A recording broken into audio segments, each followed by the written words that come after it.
All right, we're up. Cool. So I made this presentation about, what time is it? 7? Like 4 hours ago. So it's going to be rough. We had to fill in, so I decided to talk about RClone. It's a tool I've been using recently for backups. But before we get into it, I'll give a quick who am I for anyone who doesn't know. Who am I, Craig? Here's a bunch about me. I like cars. Come talk to me about cars. Come talk to me about home labs. Come talk to me about music and animals. Tacos. Yeah, those were homemade. I'm very proud of those. All right, so what is RClone? I asked ChatGPT to define this for me to make it a little bit simpler, and I'm going to be honest, I kind of forgot. So I'll tell you what I use it for. I use RClone to sync backups to things like Google Drive and Proton Drive, stuff like that. Why is it special? It can cache, it can compress, it can encrypt, all automatically. I'll kind of demonstrate that, but there's a lot of other use cases. You might use it for attaching Google Drive as ransomware. I wasn't going to say it. You might use it to attach Google Drive as like a local drive on your machine, encrypt it. You can ship all your stuff up to Google Drive. They don't get to see what you're doing. Or if you're an adversary, you can ship it all up and they don't get access to it, but you do. So difference between rsync and RClone, if you've heard of rsync, which is a common tool inside of Linux, one's primarily cloud, one's primarily local. RClone is really good at supporting cloud storage providers through their APIs, whereas rsync is more of like I'm hosting a NAS and I'm just syncing to the NAS maybe, or another machine on my network, or another machine I own. And then just cloud features that you'd want when you're sending it up to cloud services you don't trust is encryption, deduplication, mounting, stuff like that. So we'll keep going. Oh, and then I forgot to mention, RClone uses proprietary, like API, stuff like that. rsync uses standards like SSH. So common use cases, like I said, cloud backup. That's how I use it. I take all of my personal home lab, Nextcloud, images, stuff I have. I encrypt them, and then I can back them up to Google Drive without Google Drive actually having access to that data, which was really important to me. I wanted that insane redundancy that cloud offers without them snooping on my personal data. Cloud-to-cloud migration.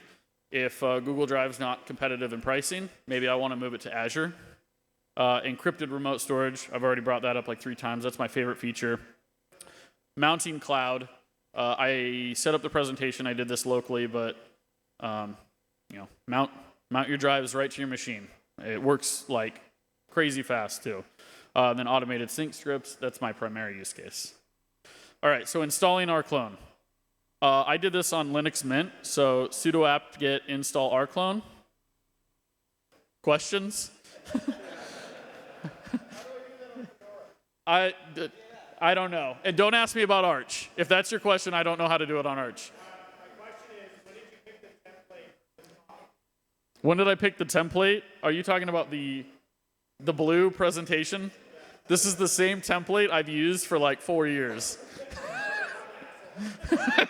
Is it bad? No, it's the exact same one I just... It looked cool, and it's on Google Sheets, ironic enough. So I'm trying to avoid them. All right, just kidding. RClone's installed. How do you set up something like Google Drive? So this is going to get really confusing because I named some things Proton Drive, but it's actually Google Drive because then I later.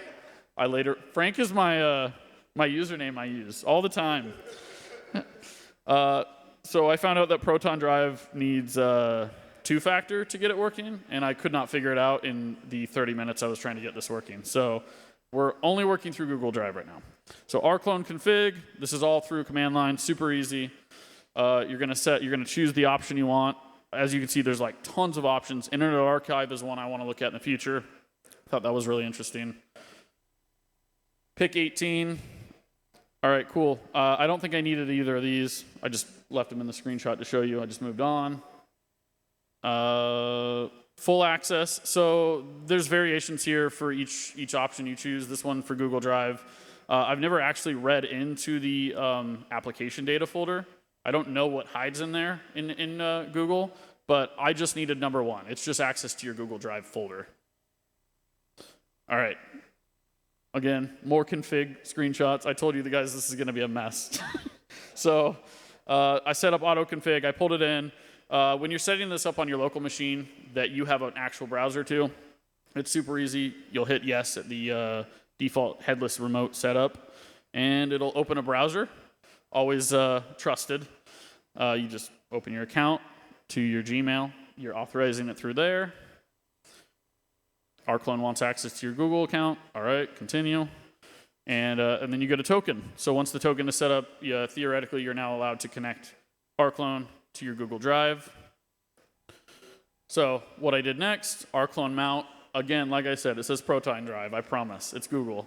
Mount Google Drive, and I'm mounting it to my local sectsm folder. -s daemon just hides the terminal so you don't accidentally Control-C and lose your drive.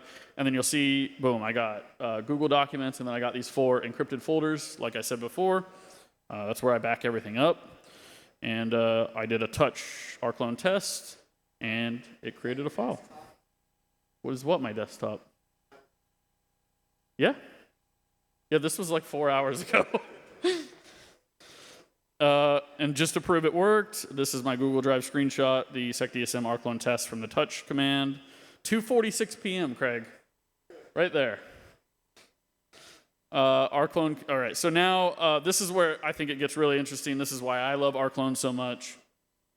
Not sponsored, but the encryption, the caching, the deduplication, all of that stuff, super neat. So you have to actually create a second drive to make this work. So I'm creating a sectsm-encrypted, and this time we're using encrypt decrypt remote drive.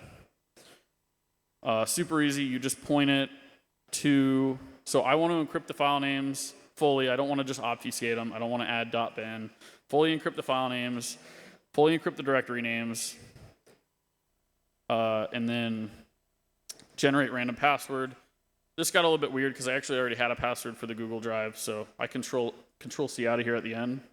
And I have to pull out my old config because it's all already encrypted. But this is, in theory, how it works. It gives you a password.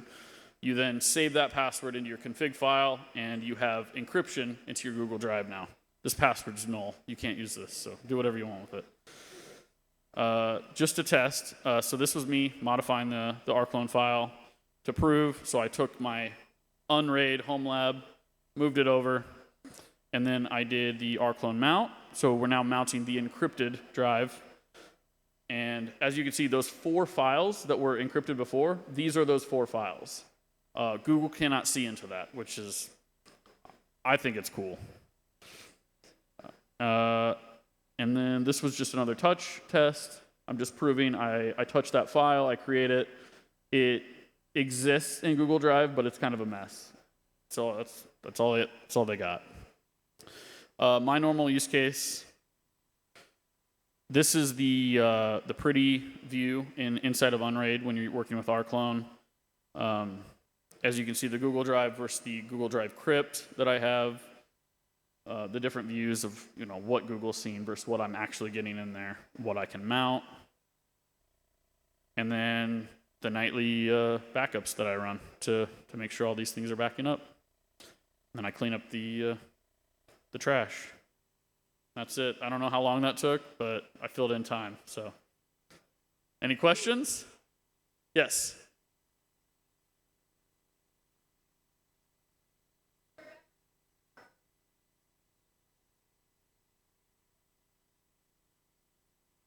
Is there a way for RClone to authenticate with a password file or like a keybase?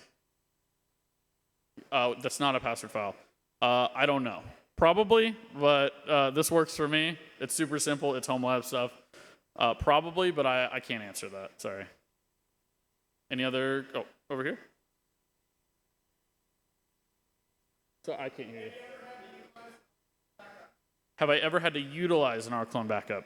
I have not, but the most nerdy thing that I plan on doing with my home lab coming up is DR backups with my RClone. I want to make sure they work. But effectively, I mean, I mounted them on my home desktop. and you can get into all that data. It's all still there. Yeah. Are you doing any form of versioning with it, or is it pure replication? Pure replication. Yep. I run it twice a week. I don't run it daily. It gives me enough. But I've considered running like iCloud maybe as an alternative, and then running it like once every 2 weeks or something. I mean, when you're only paying for like 1 or 2 terabytes and you're backing up the important stuff, this is really, really cost effective, and it makes sure your data is always there. Cool. Any other questions? All right, that's all I have. Thank you.